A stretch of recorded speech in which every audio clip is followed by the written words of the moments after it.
9월 24일 목요일입니다. 우리가 오늘도 주님의 말씀에 비추어 우리의 삶을 돌아보는 하루가 되기 원합니다. 기도하겠습니다. 하나님, 이 아침 주님 말씀 앞으로 이끌어 주심을 감사드립니다. 주님의 음성을 듣게 하시고 주님 말씀하신 대로 깨닫게 하여 주시옵소서. 우리 삶의 모든 경건이 하나님의 말씀을 듣는 것과 하나님의 말씀에 순종하는 것보다 앞서지 않게 주님 인도하여 주시옵소서. 오늘도 주시는 말씀에 비추어 우리의 삶을 돌아보게 하시고 하나님의 말씀에 합한 대로 우리의 삶을 살아갈 수 있는 하루가 되게 하여 주시옵소서. 예수님의 이름으로 기도드립니다. 아멘. 우리가 함께 나눌 하나님의 말씀 예레미야 36장 1절에서 19절입니다. 하나님의 말씀 예레미야 36장 1절에서 19절입니다. 유다의 요시야 왕의 아들 여호야김 제4년에 여호와께로부터 예레미야에게 말씀이 임하니라. 이르시되 너는 두루마리 책을 가져다가 내가 내게 말하던 날 곧 요시야의 날부터 오늘까지 이스라엘과 유다와 모든 나라에 대하여 내가 내게 일러준 모든 말을 거기에 기록하라. 유다 가문이 내가 그들에게 내리려 한 모든 재난을 듣고 각기 악한 길에서 돌이키리니 그리하면 내가 그 악과 죄를 용서하리라 하시니라. 이에 예레미야가 네리야의 아들 바룩을 부르매 바룩이 예레미야가 불러주는 대로 여호와께서 그에게 이르신 모든 말씀을 두루마리 책에 기록하니라. 예레미야가 바룩에게 명령하여 이르되 나는 붙잡혔으므로 여호와의 집에 들어갈 수 없으니 너는 들어가서 내가 말한 대로 두루마리에 기록한 여호와의 말씀을 금식일에 여호와의 성전에 있는 백성의 귀에 낭독하고 유다 모든 성읍에서 온 자들의 귀에도 낭독하라. 그들이 여호와 앞에 기도를 드리며 각기 악한 길을 떠나리라. 여호와께서 이 백성에 대하여 선포하신 노여움과 분이 크니라. 네리야의 아들 바룩이 선지자 예레미야가 자기에게 명령한 대로 하여 여호와의 성전에서 책에 있는 여호와의 모든 말씀을 낭독하니라. 유다의 요시야 왕의 아들 여호야김의 제5년 9월에 예루살렘 모든 백성과 유다 성읍들에서 예루살렘에 이른 모든 백성이 여호와 앞에서 금식을 선포한지라. 바룩이 여호와의 성전 윗들 곧 여호와의 성전에 있는 세문 어귀 곁에 있는 사반의 아들 서기관 그마랴의 방에서 그 책에 기록된 예레미야의 말을 모든 백성에게 낭독하니라. 사반의 손자여 그마랴의 아들인 미가야가 그 책에 기록된 여호와의 말씀을 다 듣고 왕궁에 내려가서 서기관의 방에 들어가니 모든 고관 곧 서기관 엘리사마와 스마야의 아들 들라야와 악볼의 아들 넬라단과 사반의 아들 그마랴와 하나냐의 아들 시드기야와 모든 고관이 거기에 앉아 있는지라. 미가야가 바룩이 백성의 귀에 책을 낭독할 때에 들은 모든 말을 그들에게 전하매 이에 모든 고관이 구시의 증손 셀레마의 손자 느다냐의 아들 여후디를 바룩에게 보내 이르되 너는 백성의 귀에 낭독한 두루마리를 손에 가지고 오라. 네리야의 아들 바룩이 두루마리를 손에 가지고 그들에게로 오니 그들이 바룩에게 이르되 앉아서 이를 우리 귀에 낭독하라.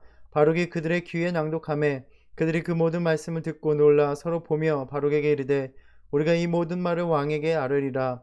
그들이 또 바룩에게 물어 이르되 너는 그가 불러주는 이 모든 말을 어떻게 기록하였느냐 청하노니 우리에게 알리라. 바룩이 대답하되 그가 그의 입으로 이 모든 말을 내게 불러주기로 내가 먹으로 책에 기록하였노라.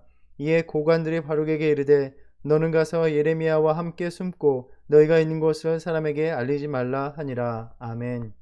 우리가 앞서 묵상했었던 30장부터 34장까지는 시드기야 왕 시대에 유다가 바벨론에 멸망하기 직전에 예레미야를 통해 주신 말씀을 함께 보았습니다. 35장부터는 다시 시대를 시드기야 왕 시대부터 18년을 거슬러서 여호야김 4년 주전 605년경을 배경으로 하고 있습니다. 하나님의 말씀이 예레미야에게 임하셔서 예언의 말씀을 기록하라고 명하셨습니다. 예레미야가 기록해야 될 말씀들은 이스라엘과 유다와 열방에 관한 말씀들이었습니다. 그런데 그 말씀이 요시야의 날부터 오늘까지 이르신 말씀들입니다.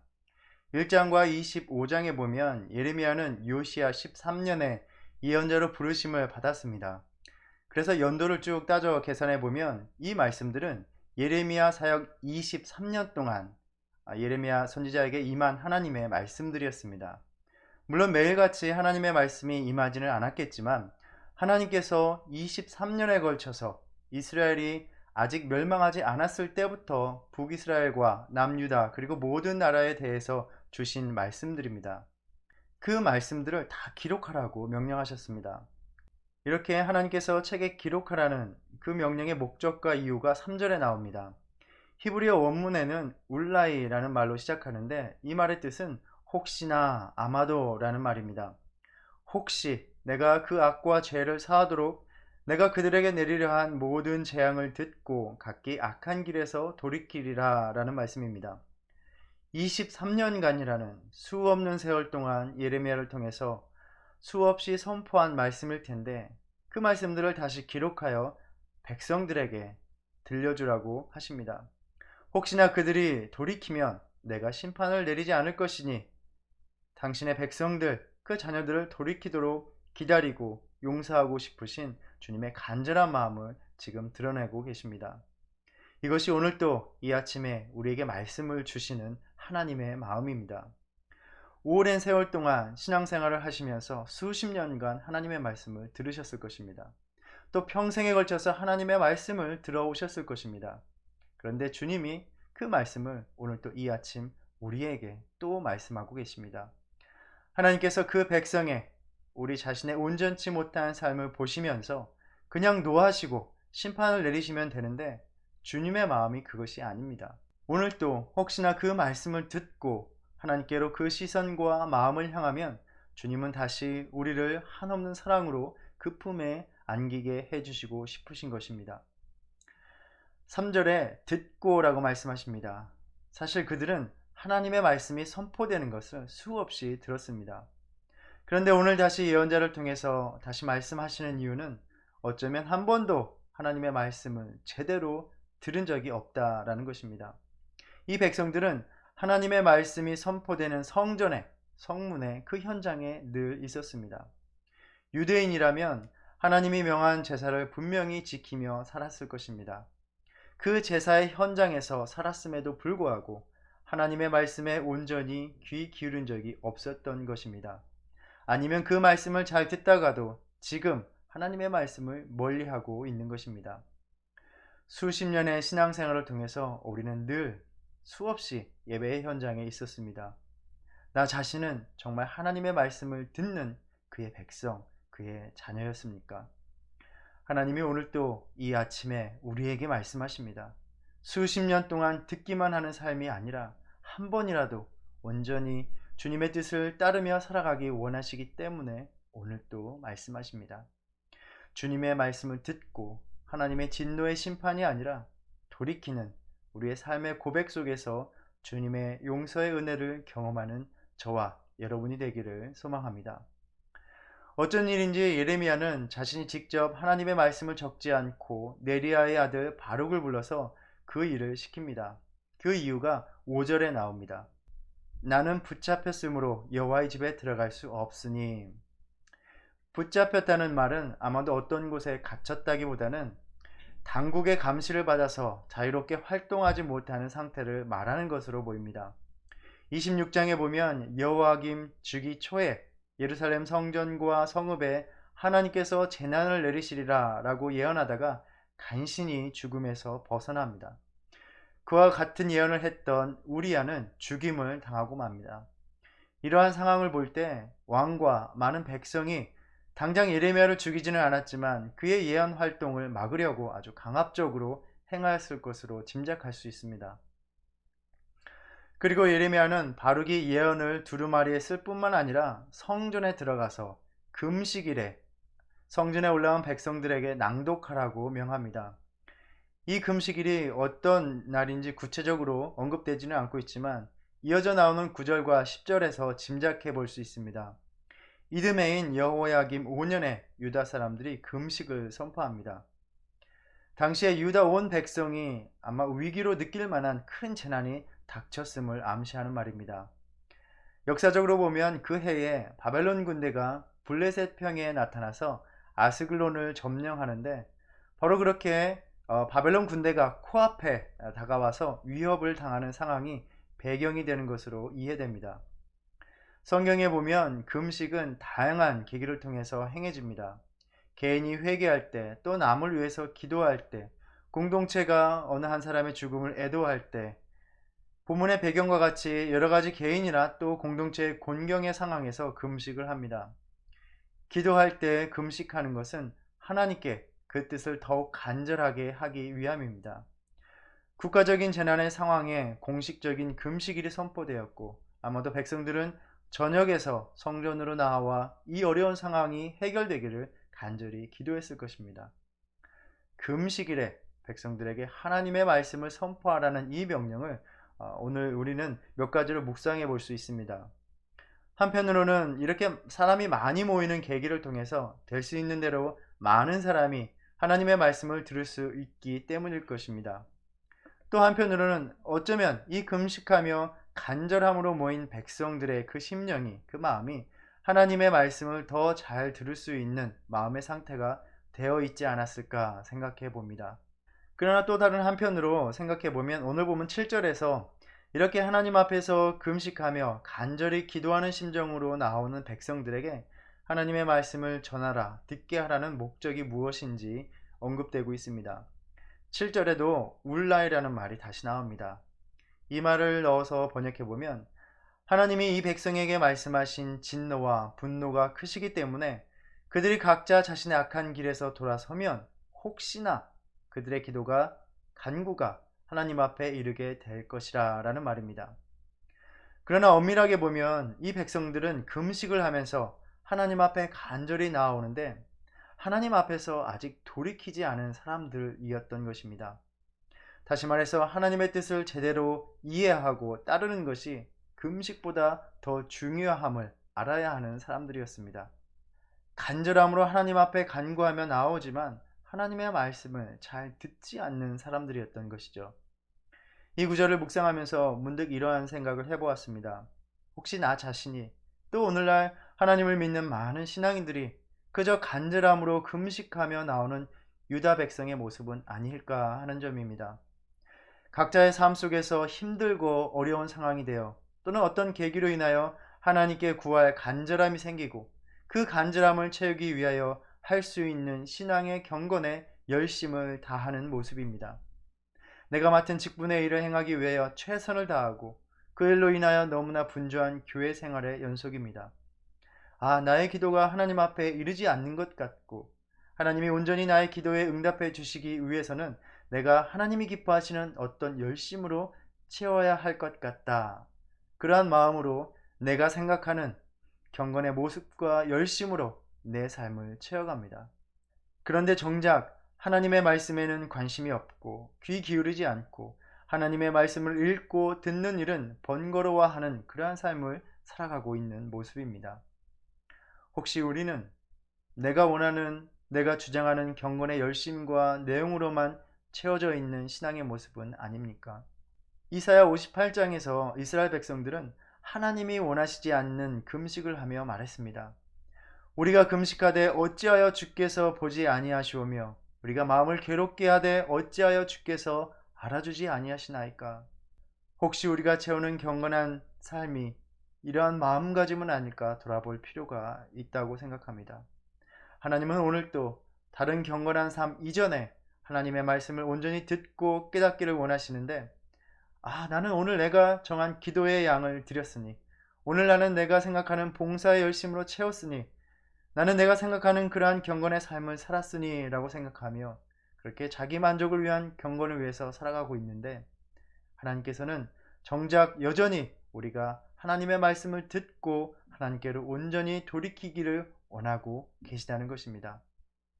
물론 우리의 경건한 삶이 하나하나 분리될 수는 없습니다. 그러나 하나님의 말씀과 그 말씀에 대한 순종보다 앞서는 경건한 삶을 살지 않는 저와 여러분 되기를 바랍니다. 하나님은 예레미야를 통하여 금식하는 백성들에게 하나님의 말씀을 선포하시면서 하나님의 말씀을 듣는 것이 먼저라고 말씀하고 계십니다. 오늘 이 아침에 우리에게 말씀하십니다. 너희가 너희 삶을 스스로 생각하는 경건으로 채우기 전에 하나님 말씀 앞에서 온전히 주님의 말씀대로 살아가기를 순종하는 삶을 살기를 원하신다고 말이죠. 그리하여 23년간이나 듣게 하셨던 그 말씀을 기록하여 백성들에게 다시 알게 하라고 하셨습니다. 나 자신이 지금까지 하나님의 말씀을 어떻게 듣고 어떻게 받아들였는지를 돌아보면서 하나님이 기뻐하시는 그 모습으로 그 말씀을 듣는 저와 여러분이 되기를 바랍니다. 그리하여 우리의 간구하는 기도가 온전히 주님 앞에 상달되는 것을 경험하시기를 축복합니다. 이렇게 하여 바룩은 예레미야에게 받은 명대로 말씀을 기록하고 그 책에 있는 말씀을 백성 앞에서 낭독합니다. 이어지는 구절들이 이것이 어떻게 행해졌는지를 이야기해주고 있습니다. 한 가지 우리가 또 생각해 볼 것은 하나님의 말씀을 전할 책임이 있었던 예레미야가 붙잡혀 자유롭지 못한 상태에 있어서 하나님의 말씀이 제대로 전파될 수 없는 상황처럼 보였습니다.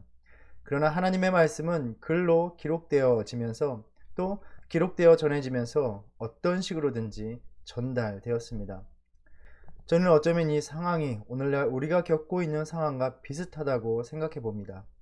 예상치 못한 시기를 보내며 우리는 말씀이 전해지는 현장, 예배의 현장으로 나오기 힘든 상황 속에 있습니다. 그래서 우리는 하나님의 말씀을 듣기 힘든 이러한 여건 때문에 말씀을 가까이 할 수 없다고도 말할 수 있을 것 같습니다. 그러나 하나님의 말씀은 이전보다 더 우리 가까이 전해지고 있다는 것입니다. 온라인을 통해 이전에는 여러 여건 속에서 수요 예배에 또 새벽 기도에 참여할 수 없었던 분들이 이제는 말씀을 들을 수 있게 되었습니다. 하나님은 그 백성들에게 오늘 우리에게 나에게 어떻게든 하나님의 말씀을 듣게 하셔서 하나님 앞으로 돌이켜 살 길을 찾기를 바라고 계십니다. 하나님은 오늘과 같은 시기에 나에게 더 많이 더 강하게 말씀하고 계신 것입니다. 이 시기를 하나님의 말씀을 가까이 하는 시간들로 채우는 저와 여러분 되기를 바랍니다. 바룩은 자신이 받은 명을 행하면서 이듬해 금식이 선포된 상황에서 서기관 그마랴의 방에서 책에 기록된 말씀을 백성들에게 낭독합니다. 아마도 이 방으로부터 열린 공간을 통해서 바룩이 선포하는 말씀을 일반 백성들도 들을 수 있었을 것으로 짐작합니다. 미가야는 자신의 아버지 방에서 선포된 그 말씀을 주의 깊게 들었고 그 내용을 왕궁의 서기관의 방에 가서 보고합니다. 그곳에 있던 고위 관리들은 미가의 말을 듣고 사태를 알아보려고 그 책을 두루마리를 가져오게 합니다.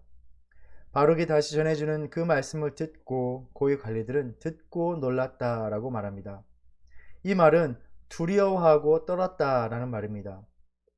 아마도 이들이 들은 말은 하나님이 내리시는 끔찍한 재난의 예언의 말씀이었을 것입니다. 그리고 이 말씀을 듣고 그들은 왕에게 고하기로 판단합니다.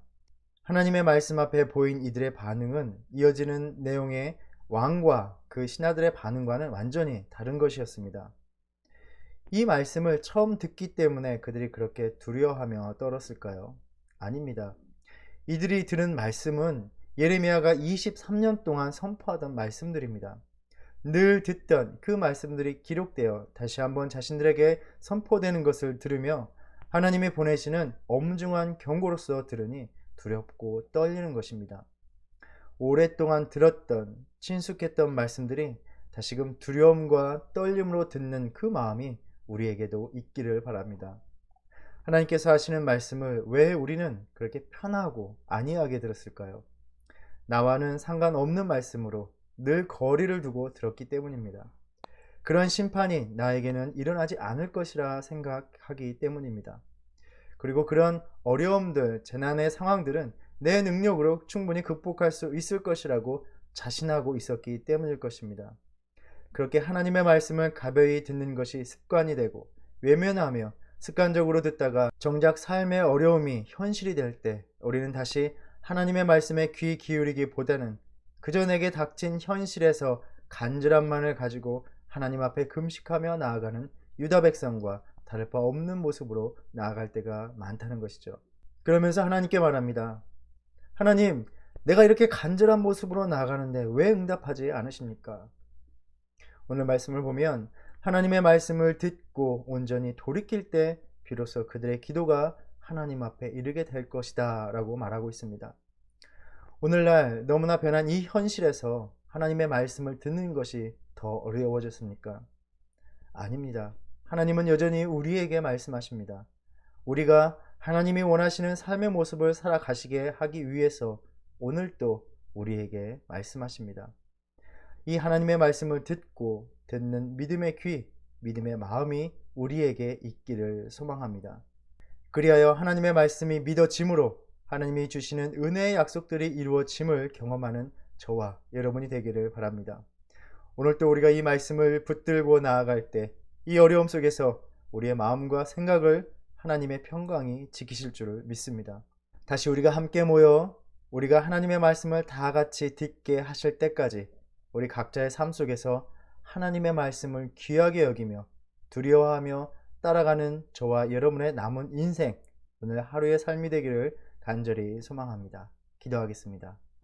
하나님, 이 아침 저희들을 불러주시고 하나님의 말씀을 듣게 하시니 감사합니다. 우리가 하나님 앞에서 드려야 될 경건의 모습, 또 하나님께서 우리에게 원하시는 삶의 모습, 그 가장 첫 번째가 하나님의 말씀을 듣고 그 하나님의 말씀에 순종하는 것임을 알게 하시니 감사합니다. 하나님, 주님의 말씀을 귀하게 여기게 하시고 두려운 마음으로 주님의 말씀을 받는 마음이 우리에게 있게 하여 주시옵소서. 그래야 주님께서 말씀하신 바 그 모든 것들이 우리의 삶에서 이루어지는 주님의 말씀의 능력을 경험하는 우리의 삶이 되게 하여 주시옵소서. 주신 말씀들이 우리 발의 등이 되고 우리 인생길에 빛이 됨을 경험하는 오늘 하루의 삶이 되게 하여 주시옵소서. 예수님의 이름으로 기도드립니다. 아멘. 하늘에 계신 우리 아버지여, 이름이 거룩히 여김을 받으시오며 나라의 임하옵시며 뜻이 하늘에서 이룬 것 같이 땅에서도 이루어지이다. 오늘날 우리에게 일용할 양식을 주옵시고 우리가 우리에게 죄 지은 자를 사하여 준 것 같이 우리의 죄를 사하여 주옵시고 우리를 시험에 들게 하지 마옵시고 다만 악에서 구하옵소서. 나라와 권세와 영광이 아버지께 영원히 있사옵나이다. 아멘.